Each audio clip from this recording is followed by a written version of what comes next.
ketika orang hidup itu pasti akan mengalami satu kematian. Karena di dalam Al-Quran jelas, kullu nafsin za'iqatul maut. Setiap hamba yang berjiwa, yang mempunyai nafas, itu pasti mengalami satu kematian.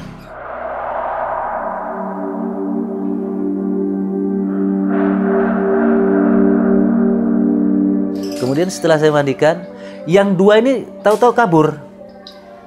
Nah, setelah kabur saya ngeliat, biasanya kalau memandikan saya selalu membersihkan kukunya dulu. Gitu. Cuci tangan, tangan saya digenggam. Nah, setelah digenggam kok tahu-tahu itu mayat bangun. Dia bilang, diapain saya?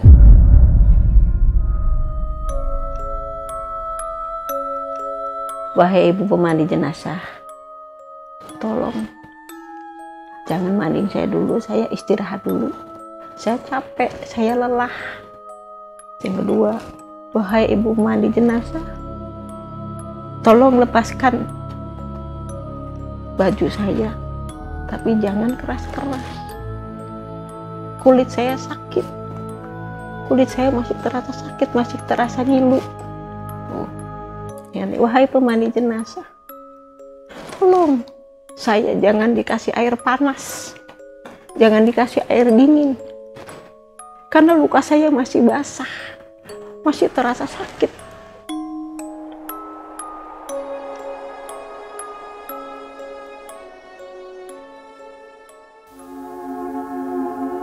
Halo semuanya, kembali lagi di Lentera Malam bareng gue Jamal. Dan sekarang kita ada di segmen telusur.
Kali ini tim Lentera Malam berkesempatan untuk bertemu dengan seorang yang bekerja sebagai pemandi jenazah, di mana gua dan tim Lentera Malam berkunjung ke wilayah Tambun untuk bisa bertemu dan menelusuri lebih dalam lagi mengenai profesi seorang pemandi jenazah.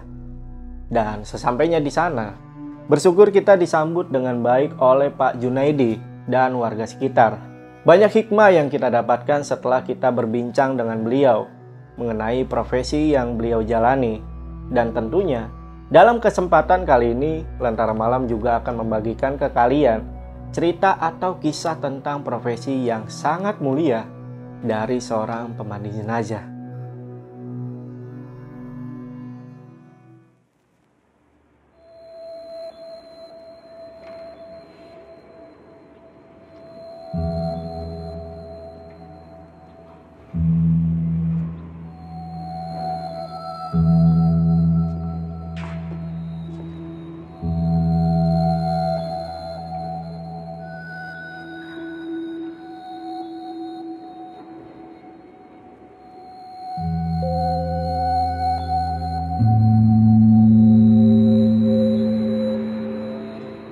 Nama saya Junaidi, profesi saya memandikan jenazah.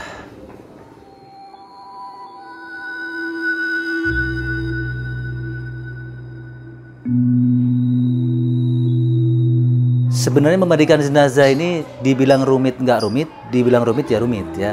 Karena yang pertama tentang keberanian diri. Keberanian, karena ketika orang praktek belum tentu dia berani untuk menghadapi jenazah langsung. Ya alhamdulillah waktu itu saya juga menaikkan diri. Awalnya memang takut karena kita tidak pernah berhadapan dengan apa yang kita lihat langsung, yaitu seorang manusia terbujur kaku. Kemudian kita memandikan, awalnya memang ada rasa takut, tapi karena sudah menjadi kebiasaan, lama-lama rasa takut itu hilang dengan sendirinya.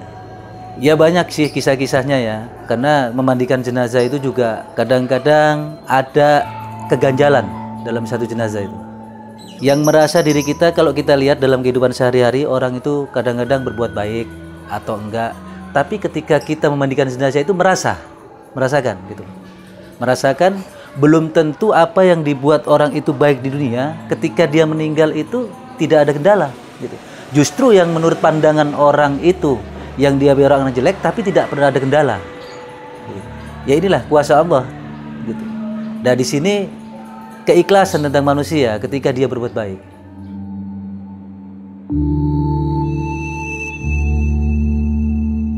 Ketika saya memandikan jenazah, karena orang meninggal itu kita juga nggak tahu ya. Kalau kata orang awam, kadang-kadang orang tanpa nafas itu udah meninggal. Saya pernah kejadian satu kali dalam satu wilayah, dan saya tidak bisa menyebutkan wilayah itu, juga nama jenazahnya saya juga berani menyebutkan. Ketika saya memandikan, biasanya kalau memandikan itu kan ada 3 orang kita ya, ada 3 orang. Kemudian setelah saya mandikan, yang 2 ini tahu-tahu kabur. Nah, setelah kabur saya ngelihat, biasanya kalau memandikan saya selalu membersihkan kukunya dulu, gitu loh. Cuci tangan, tangan saya digenggam. Lah setelah digenggam, kok tahu-tahu itu mayat bangun. Dia bilang, diapain saya? Wow, itu masuk rentak, kaget. Karena apa yang tidak biasa kita lihat, yang tidak biasa kita lakuin, jadi lakuin dengan sendirinya itu gemeter semua. Jadi nggak ada orang yang nggak takut kalau udah begitu. Orang meninggal tahu-tahu hidup lagi. Tapi kejadian itu memang cukup lama. Akhirnya 2 minggu si orang ini meninggal lagi. Tapi saya udah nggak berani memandikan, udah trauma.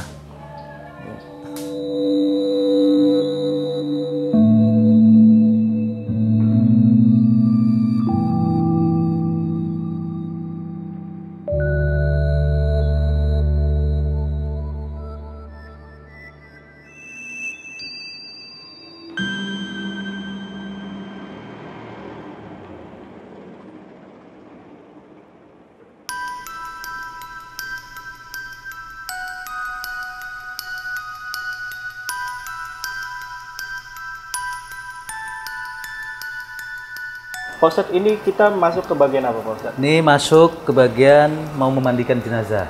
Ya, mandikan jenazah. Jadi kita persiapkan airnya, ya, terus sabun, biasanya ada sabun, terus sampo, nah, terus katerbat, kapas, semua dipersiapin di situ.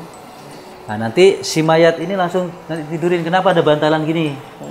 Kalau di daerah Jawa sana, itu biasanya pakai kursi dipangku sama keluarga. Oh, oke. Keluarganya yang mangku biasanya 5 orang, ya. Warga tuh langsung dipangku, si mayat terus dimandiin. Terus ada juga yang pakai balai. Ya. Balai dikasih pohon pisang, tapi di papas ya, buat bantalan tidur. Nah, karena kalau di sini kan keluarganya nggak ada di perantauan nih. Kalau keluarganya nggak ada di perantauan, makanya dikemas seperti ini. Jadi ini tong pemandiannya, tempat pemandian, terus dikasih bantalan supaya mayat nggak langsung tidur sini. Kalau bersihin sela-selanya enak. Oh iya, Nah, jadi kalau langsung begini kan kita bersihin kadang gelimpangin kanan kirinya susah. Jadi dikasihlah bantalan gini supaya apa, kotorannya juga langsung masuk. Paham ya, betul-betul. Jadi kalau diangkat tuh gampang gitu ya. Gampang. Ya. Nah, kalau untuk posisi kepala biasanya di mana di Pak bantalan? Kalau bantalan posisi kepala ini lebih tinggi sini. Yang lebih gede ini untuk kepala, ya. Kalau ngadapnya terserah, tergantung dari situasi tempat. Kalau situasi tempatnya ngadep ke sana ya ke sana, nggak harus swing, nggak. Tergantung posisi tempat, gimana memandikan jenazah itu. Ya kalau udah gini nih si mayat tidurin gini. Nah, kalau masih pakai baju, mayat dibukain semua baju, celananya dalam semua sampai dia udah bukil, kemudian dimandikan. Nah, bisa keluarga nanti ngikut dimandikan. Pertama dibersihin dulu, ya, dibersihin dulu semua, kuku-kukunya biasanya kan kotor tuh, dibersihin semua, telinganya semua dibersihin. Utamakan kalau memandikan jenazah itu dari bagian kanan. Dari bagian kanan. Nah, sunnahnya ya. Sunnahnya. Dari bagian kanan. Nah, setelah itu dibersihin, baru ketika mau ini si mayat ini agak didudukin, diangkat kepalanya. Diangkat kepalanya terus dipencet perutnya. Itu untuk apa tuh, Pak? Supaya kotorannya keluar. Kotorannya supaya keluar. Nah, setelah itu baru diistinjain atau dicepokin. Cepokin, setelah bersih baru kita wuduin, baru kita guyur dari atas ke bawah. Dari atas ke bawah guyurnya. Sampai dibersihin, nanti keluarga semua yang memandikan, nggak masalah, yang penting setelah itu baru kalau sudah selesai memandikan, itu biasanya ada yang pakai airnya, pakai air kembang ya biasanya ya, pakai air kembang supaya wangi lah, supaya wangi. Terus terakhirnya setelah diguyur semua baru nanti pakai air kapur barus. Air kapur barus. Baru diwuduin lagi. Oh, diwudukan lagi setelah Terus itu. diangkat, dikafan. Gini, Biasanya kan saya juga nemuin jasad itu ya, jenazah yang habis dimandiin itu udah pakai kemben, itu pakai ini pas di mana tuh, Pak? Sebenarnya si mayat ini ketika mau dimandiin itu ditutup. Memang ditutup ya? Iya, ditutup supaya apa? Kemaluannya nggak kelihatan. Nggak boleh hukumnya kalau kemaluannya sampai kelihatan. Baik itu keluarga, istri, semua nggak boleh. Makanya ditutup. Nah, setelah yang kain itu basah, nanti diganti dengan kain kering. Kalau memang mau dianduin ya dianduin. Nah, terus ditarik kain itu dari sono ke sini, terus yang basah ditarik ke bawah. Baru diangkat.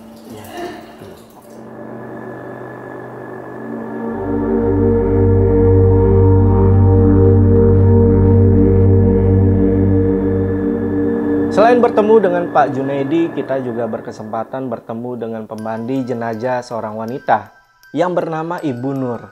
Di sini Ibu Nur juga berbagi pengalamannya dengan kami mengenai dari awal kenapa beliau bisa menjalani profesi ini. Dan bagi beliau pekerjaan yang ia jalani merupakan panggilan hati dari Allah Subhanahu wa Ta'ala yang harus dijalani dengan rasa kasih sayang dan penuh tanggung jawab.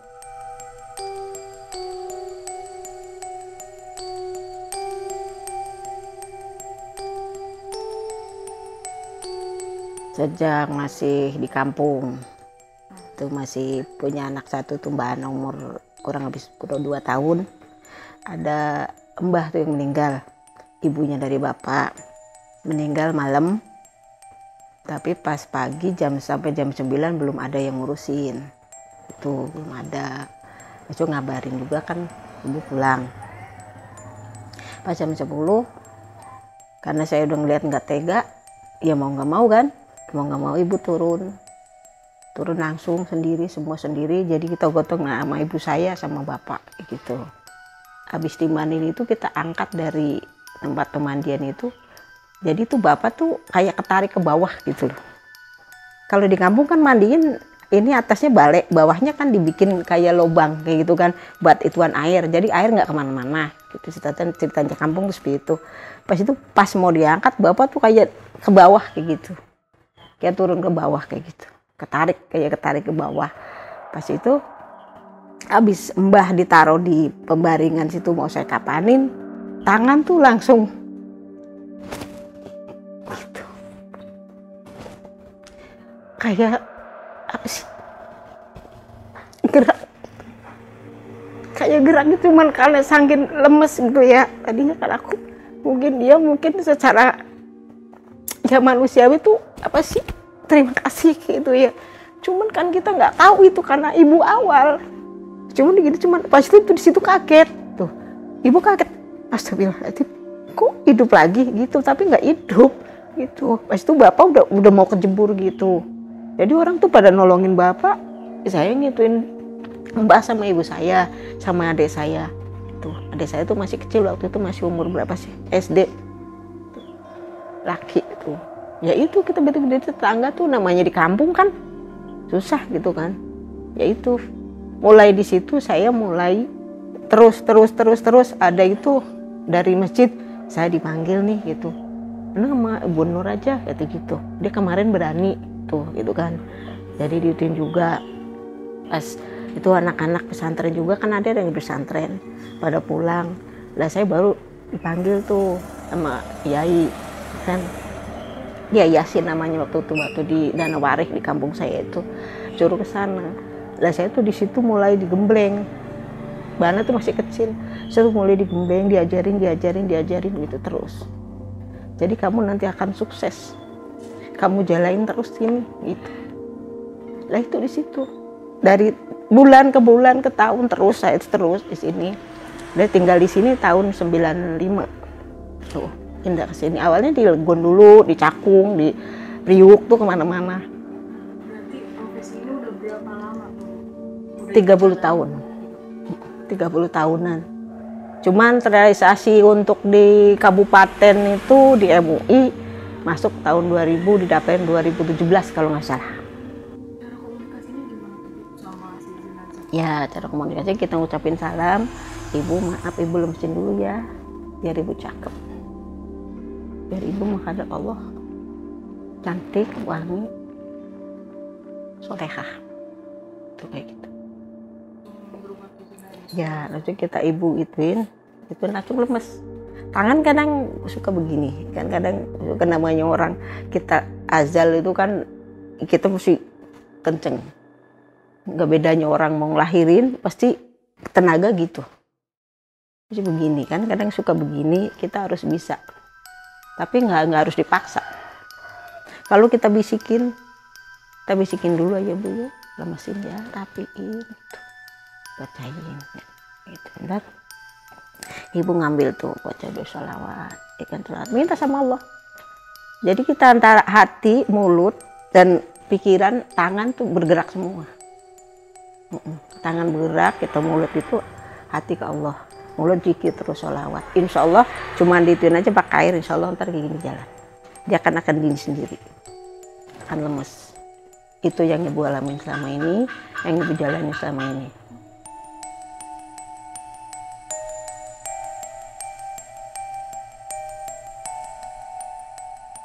Begitu banyak pengalaman Ibu Nur selama menjalani profesi pemandi jenazah ini. Dan tentunya beliau juga pernah mengalami kejadian mistis selama bekerja sebagai pemandi jenazah. Nah, dari sekian banyak cerita yang beliau alami, ada satu cerita yang menurut gue ini cukup unik ya, dan juga membuat gue agak merinding nih. Dimana Ibu Nur ini pernah memandikan jenazah seseorang dari keturunan Tionghoa, dan di sana beliau mengalami kejadian mistis yang di luar nalar.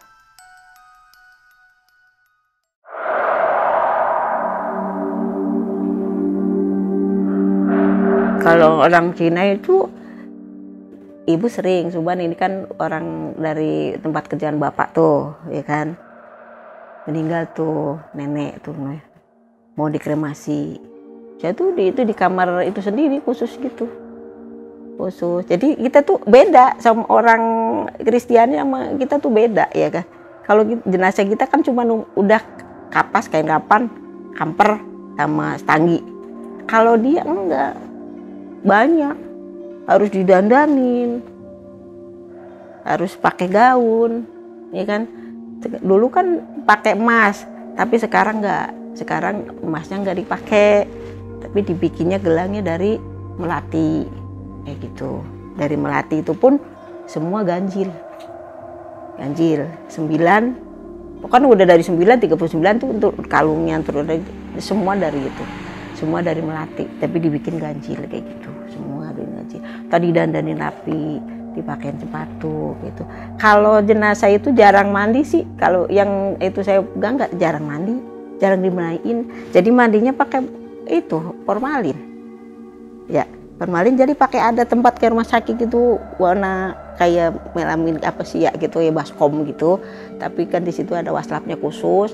Ntar ada dikasih formalin berapa cc sama es batu itu kayak itu aja lah, kayak kanebo tuh ngelap mobil kayak gitu kan, cuma dielap gitu, semua dielap rapi gitu, bersih kayak gitu. Itu masih pakai emas. Itu saya ngomong itu sebenarnya ya, saya tuh ngomong sebenarnya, ngomong itu kita berdua tuh di ruang itu, kita berdua. Kata saya nih, ngapain ya orang udah meninggal kok pakai emas-emasan, mendingan dikasih saya gitu. Itu udah saya pakein semua, kalung udah dipakai, anting udah dipakai, gelang udah dipakai. Nah itu terakhir cincin belum dipakai. Ibu bilang ini, ya Allah orang udah meninggal kok pakai emas, kata saya gitu. Man kasih saya yang mandiin, katanya gitu ya, yang ngerapin ya gitu. Lah itu mau dipakai kok dia copot, terus gitu. Lah copot tanpa sengaja tuh udah masuk ke tangan saya, di jari saya dicopot susah. Coba susah, pas gitu pas lagi mau ngituin pakai itu kan dia itu pakai mahkota mahkota gitu, sok ditepuk wah gitu dari belakang sini, sampai saya nggak sadar ada kali setengah jam gitu kan ya, nggak ada yang nolongin. Pas udah itu saya sadar itu udah nyender di dia tangan dia tuh udah nekepin ibu, tangan dia tuh udah begini tuh, ibu tuh begini udah kayak nggak masuk logika saya tuh. Lah pas sadar saya kok udah ada di ininya dia gitu loh. Kepala saya udah begini, dia tangannya dia begini. Lah saya kan jerit tuh. Lah jerit dari luar itu anak-anaknya pada itu. Kenapa Bu? Kata itu. Ini cincinnya nggak bisa dicopot. Oh berarti itu buat ibu. Kata ibu minta ya. Iya tadi saya bukan minta, cuman ngomong. Itu kok udah itu pakai emas banyak banget, mendingan kasih saya gitu pas cincinnya itu. Lah itu pas masuk sini jatuh, tapi jatuh nyangkut di mana, tapi kok tahu-tahu udah di sini. Tuh anehnya di situ. Loh, pas ditepok itu emang ada yang bisikin juga gitu, kayak bisikin gitu. Udah buat kamu.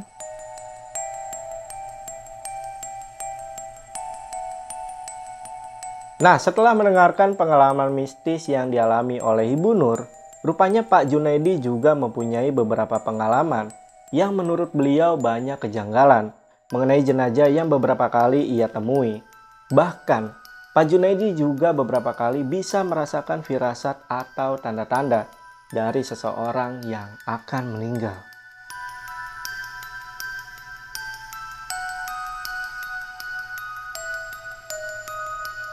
Tanda-tanda umpama yaitu tadi kain kafan, ketika kita sudah mempunyai satu profesi itu, tanda-tandanya insting ini, pikiran yang kuat, pola pikir kita, terus kayak lemari tahu-tahu buka, tandanya oh berarti ada yang mau meninggal, nggak lama sudah meninggal tuh orang gitu. Dan kita kayak gini, kalau orang sudah punya profesi itu, seolah-olah kita kayak tahu tapi tidak boleh diceritakan karena mendahului, gitu loh. Mendahului kehendak Allah itu nggak boleh ya kan. Nah, makanya di situ banyak yang harus disimpan-simpan tuh. Ketika orang profesi memandikan jenazah tidak harus diceritakan semua, itu banyak gitu. Amal perbuatan manusia ini kan kadang-kadang berbeda-beda ya. Ada yang bagus juga ada yang buruk. Nah, disinilah Allah tunjukkan dalam dunia ketika orang itu kembali. Yang pertama ketika orang itu mau dicabut nyawanya, ada siksa dunia. Udah pasti. Orang yang tidak pernah menjalankan perintah-perintah Allah, selalu judi, mabok, itu ketika nanti dia akan meninggal pasti ada siksa dunia, diperlihatkan sama Allah, gitu loh, diperlihatkan. Dan ketika nanti saya punya pengalaman ketika memandikan jenazah orang yang tukang minum, ngobat, ini nyata. Saya tidak sebutkan orangnya, nyata. Ketika kita mandikan itu susah. Ya benar tadi, badannya kaku. Jadi ketika dia begini ya udah begini aja. Kalau kita ngelenturin itu susah, gitu. Ngelenturin susah. Gitu. Dan kemudian ketika dia overdosis, darah itu nggak bisa berhenti. Sama halnya ketika orang ya, mohon maaf, si mayat dari tadi belum saya ceritain. Si mayat itu ketika keluar darah, umpama muntah darah, itu nggak akan bisa berhenti ketika mati. Tetap keluar terus. Makanya kan kalau kita memandikan jenazah itu kadang-kadang kan harus pelan-pelan. Takut ada jerawat yang kekupas, itu darahnya ngelocor terus nggak bisa berhenti. Lah kembali lagi kepada tadi yang tukang istilahnya minum atau mabok ya, itu memang ditunjukin sama Allah. Ada di situ ditunjukkan bahwa kejelekan dia akan ditunjukkan sama Allah. Baik waktu dia meninggal maupun ketika memandikan jenazah. Kayak susah aja gitu. Kayak susah. Kadang-kadang kendalanya itu ada aja, kendalanya itu. Ya kita juga tetap wajib memandikan walaupun orang itu tukang mabok, mau tukang apa tetap. Makanya disinilah kita tahu bahwasanya orang hidup itu harus berhati-hati supaya apa? Dipermudah oleh Allah, dipermudah. Jangan sampai nanti ketika memandikan jadi omong itu pasti, waduh itu tukang mabok meninggal, dimandiinnya susah. Pasti dengar walaupun tidak ada yang cerita, karena kan banyak yang lihat, gitu. Kadang-kadang sampai kaku, kadang-kadang mata aja dimeremin susah, mulut itu mangap jadi susah, bahkan darah ketika dia overdosis itu tetap gak bisa berhenti. Baunya udah gak karu-karuan yang begitu, gitu. Baunya.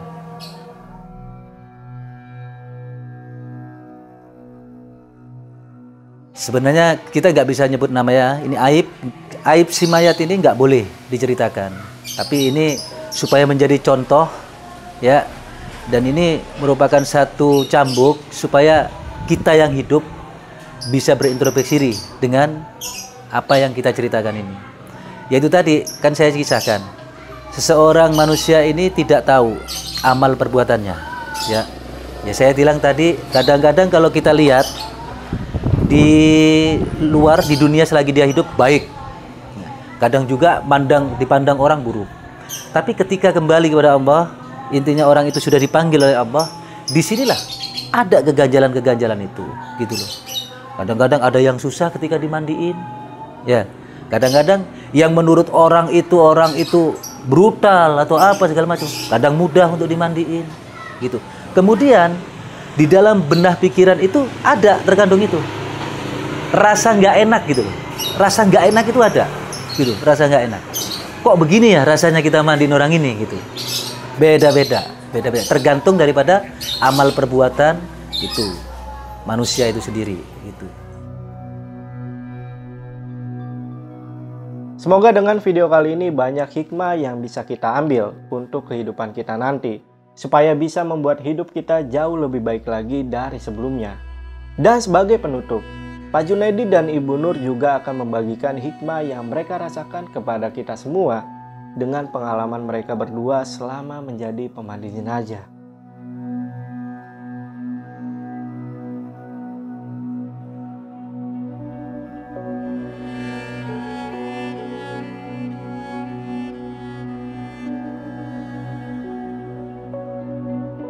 Hikmah yang saya ambil ketika saya memandikan jenazah ini luar biasa. Yang satu itu ibadah saya, ya. Bahkan saya tidak pernah menerima apa sepeser pun upah, karena terus terang rezeki itu datangnya dari Allah. Saya tidak pernah berharap sesuatu itu, hanya keikhlasan yang saya harap. Itu hikmahnya, ya alhamdulillah segala perjalanan hidup saya lancar, hikmahnya, gitu loh. Intinya apa yang kita berbuat selama ini, yang saya tanam kebaikan, saya yakin kebaikan pun Allah akan berikan kepada saya. Dan saya tidak pernah berharap sesuatu apapun ketika saya memandikan jenazah dan mengurus jenazah, gitu. Karena ini merupakan satu keikhlasan saya dan tidak pernah ada embel-embel apapun di situ. Harapan saya sebenarnya yang memandikan jenazah itu bukan hanya orang yang bisa, kalau bisa orang keluarga semua orang itu harus bisa.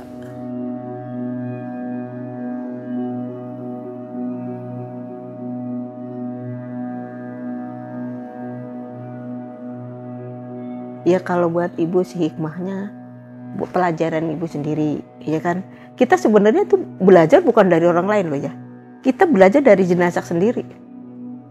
Iya, ini jenazah seperti ini. Lah kita menyikapinya seperti apa, kayak gitu kan. Nanti kita itu ini sendiri, baru kita untuk ke orang lain, gitu kan. Kita terapkan untuk orang lain kayak gitu.